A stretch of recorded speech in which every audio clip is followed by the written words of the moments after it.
നമസ്കാരം. ഗോവിന്ദ ഗോവിന്ദ ഗോവിന്ദ ഗോവിന്ദ. ഏത് ഗോവിന്ദ എന്നല്ലേ? ഗോവിന്ദ എന്ന് ഉദ്ദേശിക്കുന്നത് മനസ്സിലായി കാണുമല്ലോ. ഈ കേരളത്തിൽ ഇപ്പം ഭയങ്കര ഹിറ്റായ ഒരു ഭജൻസ് ഗ്രൂപ്പുണ്ട്, നന്ദഗോവിന്ദൻ ഭജൻസ്. ശരിക്കും പറഞ്ഞാൽ ഇപ്പോഴത്തെ യുവതലമുറയല്ല, എല്ലാ പ്രായക്കാരെയും പിടിച്ചിരുത്തിയ ഒരു ഗ്രൂപ്പാണ് ഭജൻസ്. ഈ ഭജൻസ് ഗ്രൂപ്പിനൊന്നും ഒരു വലിയ വാല്യൂ ഇല്ലായിരുന്ന സമയത്താണ് ഇവർ വന്ന് ജനങ്ങളുടെ മനസ്സിൽ അങ്ങ് എന്തു പറയാം, ജനങ്ങളുടെ മനസ്സിലോട്ട് അങ്ങോട്ട് കുടിയേറിയത്. ഇപ്പം എല്ലാവർക്കും ഇത് മതി. ഗാനമേള നടത്തുന്നതിനേക്കാളും ഇതൊക്കെ മതി. നല്ലൊരു കാര്യമാണ്, നല്ലൊരു കാര്യം. അവരെന്ത് നല്ല രീതിയിൽ ഭജൻസൊക്കെ നടത്തും, ആൾക്കാരെ മനസ്സ് സന്തോഷിപ്പിക്കുന്നു അല്ലേ. അവർക്ക് നല്ലത് വരട്ടെ. പക്ഷേ വേറൊരു കാര്യം, അവരുടെ പേരിലും കൂടെ അവർക്കും ഒരു മോശം ഉണ്ടാകുന്ന രീതിയിലാണ് ഇപ്പം നടക്കുന്നത്. എന്തെന്ന് വെച്ചാലേ, ശബരിമലയിൽ കുറച്ച് മാസങ്ങൾക്ക് മുമ്പ് ഒരു അയ്യപ്പ സംഗമം സർക്കാർ നടത്തിയല്ലോ. ഈ അയ്യപ്പ സംഗമം നടത്തിയത് നന്ദഗോവിന്ദ ഭജൻസിൻ്റെ പേരിൽ 8 ലക്ഷം രൂപ വെട്ടിച്ചു എന്നാണ് കേൾക്കുന്നത്. അത് ഓഡിറ്റ് പിടിച്ചതാണ്. എന്താണെന്ന് വെച്ചാൽ ഈ നന്ദഗോവിന്ദം ഭജൻസ് അവിടെ ഭജൻസ് നടത്താൻ വന്നിട്ടില്ല. അവർ ശബരിമലയിലേ പ്രോഗ്രാം ചെയ്തിട്ടില്ല എന്നാണ് അവർ പറയുന്നത്. അവർ തന്നെ ഞെട്ടിപ്പോയി. അപ്പം ഇത് റിപ്പോർട്ടിൽ വന്നിരിക്കുന്നതാണ്, കണക്കിൽ വന്നിരിക്കുന്നതാണ്. ഈ ഗ്രൂപ്പിന് 8 ലക്ഷം രൂപ കൊടുത്തത് നടക്കാത്തൊരു ഭജൻസിന് വേണ്ടിയിട്ട്. പിന്നെ ദേവസ്വം ബോർഡ് ഓട്ടം പിടിച്ചു. പിന്നെ അവർ എക്സ്പ്ലനേഷൻ വന്ന് ഇഷാൻ ദേവ് ഭജൻസ് നടത്തിയത് കൊണ്ടാണ് അവർക്കാണ് കൊടുത്തതെന്ന് പറഞ്ഞിട്ട് എന്തെല്ലാം ഉരുണ്ട് കളിക്കുന്നു. ഈ പൈസ ഇപ്പോൾ എന്തിനാണ് ഇവരുടെ പേരിൽ ഇങ്ങനൊരു ആരോടും ഉന്നയിച്ചുകൊണ്ട് ഇവർക്ക് പൈസ കൊടുത്തെന്ന് പറഞ്ഞിട്ട് വെട്ടിപ്പ് നടത്തുന്നത്? ശരിക്കും എന്തിനാണ് ഇങ്ങനെ ജനങ്ങളെ പറ്റിക്കുന്നത്? അവർ ആരാണോ ഭജൻസ് നടത്തിയത് അവർക്ക് കൊടുത്തെന്ന് പറഞ്ഞാൽ പോരെ. ഓഡിറ്റ് റിപ്പോർട്ട് എത്തുമ്പോൾ കോടതിയിൽ പോയപ്പോൾ എല്ലാ സത്യങ്ങളും പുറത്ത് വന്നു. എന്താണ് ഇവിടെ കാണുന്നതും സംഭവിക്കുന്നതൊക്കെ? അതിൻ്റെ ഓരോ കണക്കുകൾ കേട്ടാൽ തന്നെ നമ്മൾ ഞെട്ടിപ്പോവും. 1 ലക്ഷം രൂപയുടെ കട്ടിൽ ഒന്ന് ആലോചിച്ച്, 1 ലക്ഷം രൂപയുടെ കട്ടിൽ അത് ആർക്കാണ് കിടക്കുന്നതെന്ന് നിങ്ങൾ അറിഞ്ഞു കാണുമല്ലോ.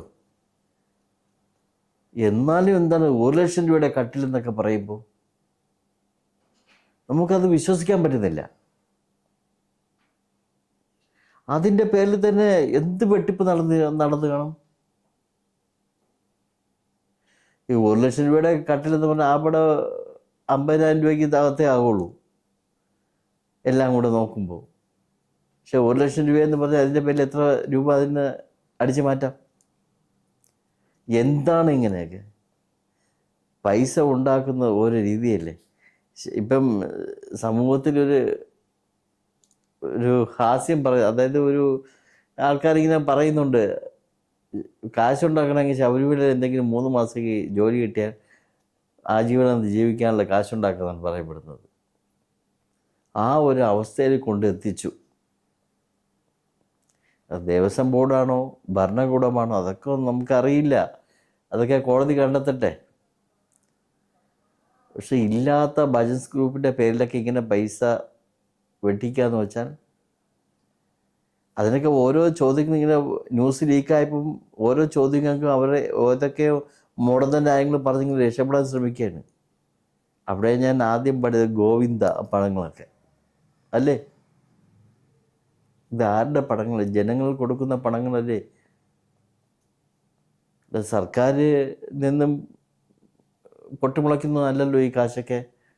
ജനങ്ങൾ കൊടുക്കുന്ന പൈസയല്ലേ. അപ്പോൾ ഓരോ വ്യക്തിക്കും അവകാശമുള്ള പൈസയല്ലേ. എന്തിനാണ് ഇങ്ങനെയൊക്കെ വെട്ടിക്കുന്നത്? അത് ഉദ്യോഗസ്ഥ തലത്തിൽ നിന്നാണോ അത് അതിനും മേളിൽ നിന്ന് തലത്തിൽ നിന്നോ ആർക്കറിയാം? എൻ്റെ ഒരു കാഴ്ചപ്പാട് തോന്നുന്നു ഇതൊക്കെ ഉദ്യോഗസ്ഥ തലത്തിൽ നിന്നാണ് ഈ വെട്ടിപ്പ്. കാരണം അവരാണല്ലോ പൈസ കൊടുത്തും ബാക്കി വൗച്ചർ എഴുതും കാര്യങ്ങളൊക്കെ അല്ലേ ഉദ്യോഗസ്ഥ തലങ്ങളിൽ നിന്നല്ലേ നടക്കുന്നത്. അപ്പം അവിടെയല്ലേ ഈ അഴിമതി വരുന്നത്. അതുകൊണ്ട് മേൽത്തട്ട് എന്തുകൊണ്ട് അതിനെ കൈകാര്യം ചെയ്യുന്നില്ല? അങ്ങനെ ചെയ്തവർക്കെതിരെ കടുത്ത ശിക്ഷാ നടപടികൾ സ്വീകരിക്കുന്നില്ല? ആരെങ്കിലും ഒരു തെറ്റ് ചെയ്താൽ ഒരു കടുത്ത ശിക്ഷ ആ വ്യക്തിക്ക് നേരെ നടപ്പിലാക്കിയാൽ പിന്നെയുള്ളവരൊക്കെ ഭയക്കത്തില്ലേ ഇത്? അതെന്തുകൊണ്ട് ചെയ്യുന്നില്ല? അപ്പോൾ എല്ലാവർക്കും വേണ്ടപ്പെട്ടവരായിരിക്കാം.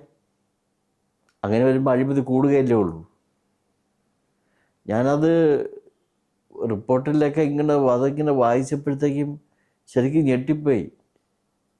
അയ്യപ്പ സംഗമത്തിൽ നടന്ന കോടികളുടെ ഇടപാട്, ഒരു സംഗമം നടത്തിയതിൻ്റെ ചിലവ്.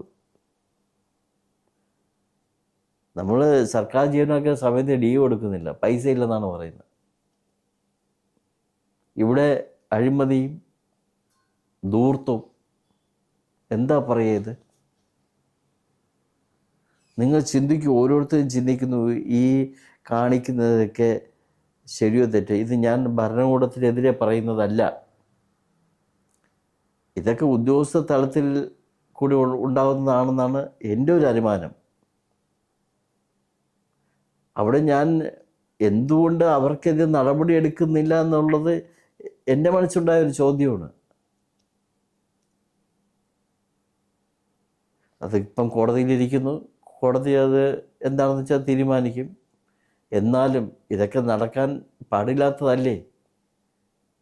നമ്മൾ ചിന്തിക്കൂ, ഇതിനെതിരെ നമ്മൾ ശബ്ദം ഉയർത്തണം. ആരും മിണ്ടാതിരിക്കരുത്, ശബ്ദം ഉയർത്തണം. എന്ന് വെച്ചാൽ വയലൻസ് ആകാനല്ല കേട്ടോ. നമുക്കൊക്കെ നമ്മുടേതായ രീതിയിൽ പ്രതികരിക്കേണ്ട സന്ദർഭങ്ങൾ വരുന്നുണ്ട്.